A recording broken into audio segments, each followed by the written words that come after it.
Good to have you, and many thanks for joining us at this particular time. The 9 a.m. hour here on SMB, or our final hour of the show, is normally when we have conversations, big discussions, and this time around, the discussions are really rotating around personal debt management, or personal management of these loans you definitely take. How do you manage or maintain? At the same time, looking at it from the business angle, how we can definitely try to control our desire for loans in order to service a lifestyle, or in order to service a given, need.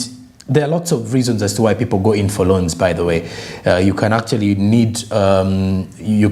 in need of an emergency. You may actually be in an emergency situation, and you will be in need of some amount of money. You call your friend and you ask for a loan of 1 million to 2 million, 500,000, name it. And of course, for the business community, you get to realize that some people go into a bank for maybe 5 million, 10 million plus, SACCOs and everything. Those are the discussions we're going to be having here. But to eliminate some of these particular situations, you should as well know that you can start investing every day. Slowly, and you get into a situation where you have your own basket. How possible is this? With the Zabo platform, you use the USSD code *292# to kickstart off your investment, and of course get going with investing in government bonds and other securities. For the government bonds, the minimum amount of money you need to invest is 15,000 Ugandan shillings, and you can get going. Get it kicking and kickstart of your investment. Zabo is a platform that is powered by Altex East Africa, and Altex East Africa says do something new. Meanwhile, Zabo says my money, my future. Your money will definitely shape up your future with how you save and invest it. That is what Zabo is giving you for the opportunity. The minimum amount of money you need to invest is 15,000 Ugandan shillings. So it's that simple and quick for you to invest. The markets on the platform of Zabo open at 8:15 a.m. They are closing time at 3:15 p.m.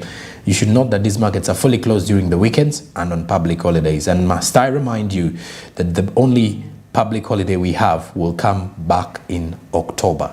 So there is no need for me to say more. You need to invest. My guest this morning is Ronald Samuel Wanda from the Wanda, Masiko and Arinda Advocates, as we speak deeper in personal debt management this morning. Many thanks for joining us, Masiko. Wanda, good morning. Good morning. How are you? Good morning to our viewers. Yeah, I've had an issue with calling him Masiko since yesterday when we started our conversations before we went on air, though. Briefly, debt management. When we talk debt management, it's huge. There's public debt that's from the scope of the country. There's domestic debt that is still with the country. And when we talk about personal debt, what should people really understand with this entire idea? Thank you once again. When we talk about debt is you being indebted to someone. You owe someone money. This can be an individual, it can be a corporation in the sense that it can be a money lender, it can be a SACCO, it can be a bank, it can be a friend. Yes, whom you owe money. So that by that fact, you mean you're in debt. The question is, what kind of debt are you in? Yes. True. Yeah. Okay. When we look at getting into a debt, I want to believe all of us are always having, let's start from the personal part. We all have issues where you want a friend to either help you or bail you out with a loan. A simple loan. It can be around 50,000, 100, 200, depending on the capacity of what you want to use it for. But what are some of the key considerations from the business perspective when we are going in for this loan? Because this is where the entire situation comes.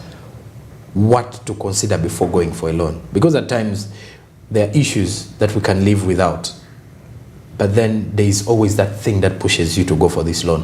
What are those factors to consider before we go in for a loan? One of the most important factors is that it must be necessary to go for a loan. It should not be you wanting to go for it, but it should be necessary for you to move the next step for you to get that loan. The moment it is a want, then that's where the problems start from. Because you can do away with a want. It's basically a mindset, knowing that, you know what, I can do away with this. But if it's necessary, then it means it's a matter of life and death. It's a matter of your business standing up or your business collapsing. That's why you need that loan. So one of the biggest factors is always considering whether it's a necessity or it's a want. Okay. Yes. And then the other thing is, the other factor is, before going for that loan, is there any other source that you can get money from?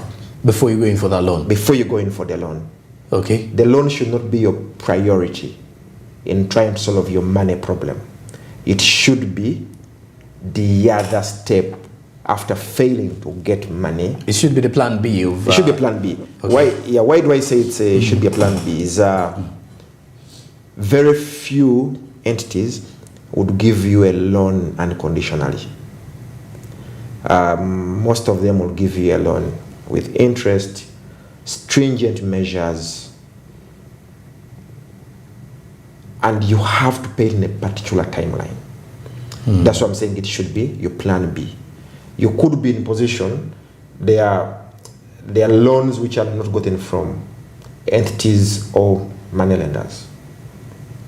There are loans I can get from a body. I call, guy, I need this. I need to do this and this and this. Now, that loan will not, it's a loan, it's a debt, but it will not put you on too much pressure the way you get a loan from a money lender. We've had situations where money lenders previously, they would even switch off phones. They would close their businesses. During the time you're supposed to be... During the day you're supposed to pay. And then tomorrow, if you pledged your title as security, someone has transferred your title in the lands ministry. Oh, because they wanted it as... it was a technique to... The idea they wanted your property. Okay. They did not want the money back. Because in most cases, you're getting a quarter of the money worth your property. Yes. So, but if you've gotten that money from a friend who is not giving it to you as stringent as a money lender, then it means that friend of yours will not be in position to take your property because you've failed to pay back the money in one day. So that's why going to the money lending institutions, banks, the money lenders, the circles, that should be the plan B. Plan A is look for other sources. What are the other sources? Investments. Do you have a investment? Do you have a saving somewhere? Can we first get on that saving? And then we look for a loan. Because you're saving to help you in times of need. And that's when you should touch on that saving. So now this again brings another culture of saving. So as individuals, we should be in that culture of saving. We should have a backup in the event we need money. At times, people get loans because it's an emergency loan. I mean, you're sick, your wife is sick, your child is sick, you've lost a dear one, and probably everyone is looking at you to finance the burial. So you're stuck, and you have to run into for that loan. True. Yes. And then you end up running into it. Let's talk about servicing. Debt servicing is one of the key issues lagging our economy behind, because we are always servicing a loan that we took as a country at large. How do we manage these loans now from the business perspective of a personal business? I have my business. I've taken a loan of, let's say, 3 million Ugandan shillings. My profits in this business are not even more than 500,000 a month, but I have to make sure that I pay this 3 million within due time, because every other month the interest is growing. Let's talk about how do I start paying off this loan. One, before getting a loan, you need to be disciplined. Okay. Yeah, there is a need of financial discipline, and this will ably help you if you're to finance that loan and pay it back. What happens to most of our businesses, the small enterprises, is when we get loans, in most cases, we do not invest that loan into the business. We normally use that loan for something else. But at the same time, we want the business to service the loan. So that's where the lack of discipline comes in. You've gotten 5 million shillings, you've not put in the business, but you expect to get money from the business to service that loan. Chances of failing to service the loan are high because you did not bring in more capital into the business. So the capital which was there at that point, the money it was producing, the profits have not increased.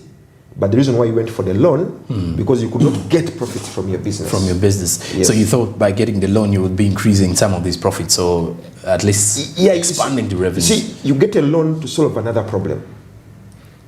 Yet, your business should have helped you, if you've managed it properly, for you to solve your problem. Now, you've gotten a loan, you've not put that money into a business. Yes. But in the first place, why you went for a loan is because your business could not support you. So now you've gotten a loan, it's not in the business, but you expect the business to pay back. How will it pay back? So it means the moment you get a loan, let its purpose be clear. Yes. What's the purpose of the loan? Is it for a business loan? If it's a business loan, am I going to do farming? Am I going to pay taxes to clear my goods at URA? Am I purchasing a vehicle to do taxi, Uber? Am I bringing more goods into my shop in Chikubu?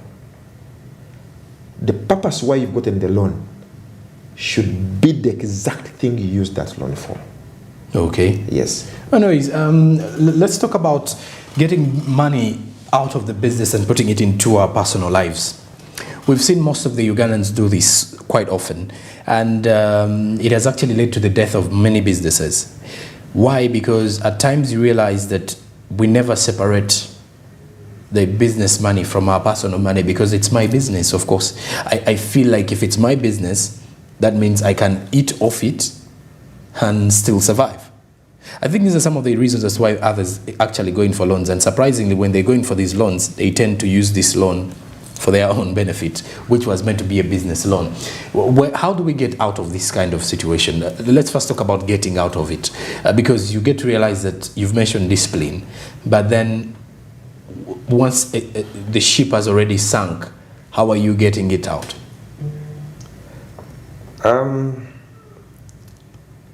Of course, we've talked about discipline, and you're saying now you're deep down there. Yes. What do you do? There are so many ways of rescue in businesses. Yes. One of them is management. I think even small businesses need to employ experts to help them in how to run their businesses. Business owners should act as if they're employees in their own businesses. When you act as if you're an employee, it means that there is some level of discipline that you will get. It may not be 100%, but for starters, it's a good one. I'll give an example. You run a business, you have staff. You yourself ensure you also staff. Okay. Ensure you're on the payroll. You earn a salary. You don't draw money from the bank as and when you want, because it's your business. Let there be a uniformity. If you're getting more money, then you're getting it as a loan from the business. When your time for your salary comes, you're paid. I know there's someone I know who does that. He earns a particular amount of money. If he's cash strapped and it's quick money, he'll get an advance from the company. Okay. When time for the salary comes, the accountant pays him less than what he took. But it's his company. He can decide to draw money and spend it the way he wants. But because he knows it's not my money, it's a business money, and I run this business for it to survive, and not me to survive on it. Yeah. Yes, for continuity purposes. Well, let's look at this one from the law perspective now. Let's talk commercial law here a bit. Under what provisions can someone, in a situation of a money lender, you've gone in for a loan, and then during the time of paying off your loan, you've mentioned it so clearly. We've heard of these scenarios. The moneylender turns off the phones. You may actually reach his office and he's not available for those during that particular time you're supposed to clear off. Then once the deadline is off, he returns back, and then you fail to meet the deadline. He's going in for your, he's going in for your property. Under what provisions can the one who has applied for this loan be saved in such circumstances? Yeah, it was a big problem. Okay. A few years ago. Majority of money lenders around town benefited from it. However, Bank of Uganda reached a point and had to find a solution to what was happening. And one of the reasons was one of the big shots was involved in such a scandal, where she got a loan from one of the moguls around town. She could not pay it on the time. Actually, the person disappeared. Once he disappeared, the next day her title had been transferred. Title was in Kololo. So now they had to work around it. So actually now there are several options. There's an account in Bank of Uganda. I know people don't know about that. But you can deposit that money there with the narration of the owner is. For money lenders, I'm sure WUMRA, the Uganda Microfinance Regulatory Authority has such a provision that you have someone's money, they cannot be found to be paid. You bring it here. We shall keep it for them. Once they are available, we shall give it to them. I also believe in other crude measures. I believe by the time you're getting a loan, you've had contact with people. One of them is on phone. Because at what point do you get the loan? Do they have a telephone number? Yes. If they have a telephone number, check it is reason on mobile money. Where that money on that mobile. State your reason when sending the money. Loan repayment. That person will come back after one day and say, did not pay me. At least you have proof that you've paid. Now what happens? Yes. You see, the loan mortgages is that once a mortgage, always a mortgage. So you redeeming from my property should be the last option to do. You've lent me money, probably have delayed to pay it, but until the fall of the hammer, I should be in position to redeem my property. So that's why there are procedures. You shouldn't use my collateral against me at any one point. Exactly. So there are procedures. Even when I've defaulted, you shouldn't immediately sell off my property. There is always supposed to be some time, right? Yes, because the Mortgage Act is very clear. It provides for timelines. If the mortgage deed or mortgage agreement says that I can sell without recourse to court, either way I have to get the best available buyer as much as possible. That means I have to do a valuation of your property. That means I have to advertise the property so that people bring in their bids, and I should be going with the best available buyer at that point. I should not sell your property below the for sale value. Yes. And even by doing all this, I'm giving you an opportunity to try and redeem your property. So in the event someone does not do all this, then you as an aggrieved party, you have recourse to courts of law. Such transaction can be challenged and can be rescinded. Yes, by the courts of law. Why do we say that? Is one, you cannot transfer the title to your names. You has lent me money. Because I did not sell it to you. There are times what people do, you do a loan agreement, you do a sales agreement. So once you default, they do it with the loan agreement and they enforce the sales agreement. Or even if they are to transfer the property to a third party, there's a little expectation from the third party, who is a transferee, is that the law protects them. If you're a bona fide purchaser for value without notice. Now, what is without notice? It means you've done enough due diligence, you as the buyer, and you found that this person has all the rights to sell the property. Now, what are the due diligences? You found the person selling the property is not the one on the title. Have you reached out to the person on the title?